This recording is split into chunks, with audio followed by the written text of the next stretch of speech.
দীর্ঘ উত্তেজনার পর অবশেষে শান্ত হওয়ার আভাস দিচ্ছে মধ্যপ্রাচ্য। ইউরোপিয়ান কমিশনের president Ursula von der Leyen এই যুদ্ধবিরতিকে স্বাগত জানিয়ে একে প্রয়োজনীয় ডিএসকেলেশন বা উত্তেজনা প্রশমন হিসেবে অভিহিত করেছেন। ইইউর শীর্ষ কূটনীতিক কায়া কালাস জানিয়েছেন, এ বিরতি কূটনীতির মাধ্যমে স্থায়ী সমাধানে পৌঁছানোর একটি বড় সুযোগ তৈরি করেছে। তবে যুদ্ধবিরতিকে স্বাগত জানালেও সুর নরম করেননি স্পেনের প্রধানমন্ত্রী পেড্রো সানচেজ।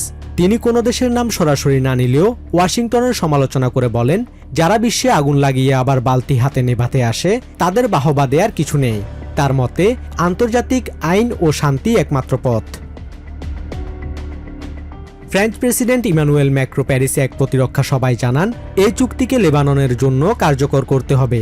বিশেষ করে হরমুজ প্রণালী পুনরায় খুলে দেওয়ার বিষয়ে ইরানের সদিচ্ছাকে তিনি ইতিবাচক হিসেবে দেখছেন। যুদ্ধবিরতির এই ঘোষণা অত্যন্ত ভালো খবর। আমরা গত 40 দিন ধরে বলে আসছি, আলোচনার মাধ্যমেই কেবল স্থিতিশীলতা বজায় রাখা সম্ভব। আমরা আশা করছি সামনের দিনগুলোতে পুরো অঞ্চলে এর প্রতিফলন দেখা যাবে। তুর্কির প্রেসিডেন্ট রিসেপ তাইয়েপ এরদোয়ান সামাজিক মাধ্যম এক্সে এক পোস্টে এই সফল মধ্যস্থতার জন্য বন্ধু প্রতিম পাকিস্তানকে ধন্যবাদ জানিয়েছেন। তিনি সতর্ক করে বলেন, এই সময়কালে কোনো ধরনের উস্কানি বা অন্তর্ঘাতমূলক কর্মকাণ্ডকে প্রশ্রয় দেওয়া হবে না। এশিয়ার পরাশক্তি চায়না ও জাপানও এই সিদ্ধান্তকে সাধুবাদ জানিয়েছেন। জাপানের প্রধানমন্ত্রী সানায়ে তাকাইচি ইরানের প্রেসিডেন্টের সাথে ফোন আলাপে হরমুজ প্রণালীর নিরাপত্তা নিশ্চিত করার ওপর জোর দিয়েছেন। আমেরিকা ও ইরানের এই ঘোষণাকে আমরা ইতিবাচক হিসেবে স্বাগত জানাই। তবে সবচেয়ে গুরুত্বপূর্ণ হল পরিস্থিতির প্রকৃত উন্নয়ন এবং হরমুজ প্রণালীতে নিরাপদ যাতায়াত নিশ্চিত করা। আমরা আশা করি কূটনীতির মাধ্যমে দ্রুতই একটি চূড়ান্ত সমঝোতায় পৌঁছানো সম্ভব হবে।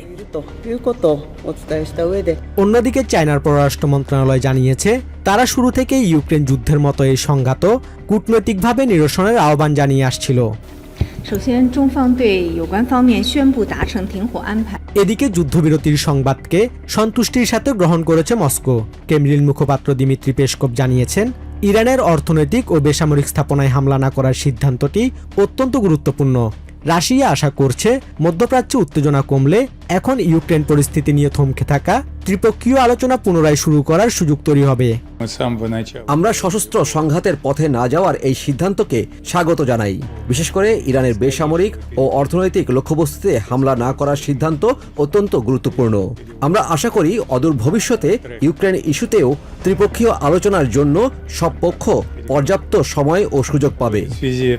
ভারতও এই যুদ্ধবিরতিকে পশ্চিম এশিয়ায় স্থায়ী শান্তির পথে প্রথম পদক্ষেপ হিসেবে দেখছে। ভারতীয় পররাষ্ট্র মন্ত্রণালয় জানিয়েছে, সংঘাতের ফলে বৈশ্বিক জ্বালানি সরবরাহ ব্যবস্থা ক্ষতিগ্রস্ত হয়েছিল, যা এখন কাটিয়ে ওঠা সম্ভব হবে। We welcome the ceasefire reached and hope that it will lead to a lasting peace in West Asia. এদিকে লেবানন এই বিরতিকে স্বাগত জানালেও উদ্বেগ প্রকাশ করেছে যে ইসরায়েল যদি তাদের ওপর হামলা অব্যাহত রাখে তবে এই শান্তি টেকসই হবে না। শুরু থেকেই আমাদের উপর এই যুদ্ধ চাপিয়ে দেওয়া হয়েছে এবং আমরা সবসময় যুদ্ধবিরতির দাবি জানিয়েছি। এই অঞ্চলের সমঝোতা লেবাননেও শান্তি ফেরার সুযোগ তৈরি করবে। আমি জোর দিয়ে বলছি, লেবাননের পক্ষে আলোচনার একমাত্র অধিকার কেবল লেবানন রাষ্ট্রেরই আছে। অন্যান্য দেশের মতো এই যুদ্ধবিরতিকে স্বাগত জানিয়েছে বাংলাদেশও। এক বিবৃতিতে দেশটির পররাষ্ট্র মন্ত্রণালয় সকল পক্ষকে স্থায়ী ও শান্তিপূর্ণ সমাধানের জন্য সংলাপের আহ্বান জানিয়েছে। বিবৃতিতে যুদ্ধবিরতি বাস্তবায়নে অবদান রাখা সংশ্লিষ্ট সকল পক্ষের কূটনৈতিক প্রচেষ্টারও প্রশংসা করে দেশটি। 2 সপ্তাহের এই ক্ষণস্থায়ী শান্তি শেষ পর্যন্ত স্থায়ী চুক্তিতে রূপ নেবে কিনা বিশ্বনেতাদের নিরলস কূটনৈতিক তৎপরতা এখন সেই উত্তরেরই অপেক্ষায়। Basudevnath, TVN 24 news desk. New York থেকে সম্প্রচারিত টিভিএন 24 টেলিভিশন বিশ্বজুড়ে বাঙালির কণ্ঠস্বর।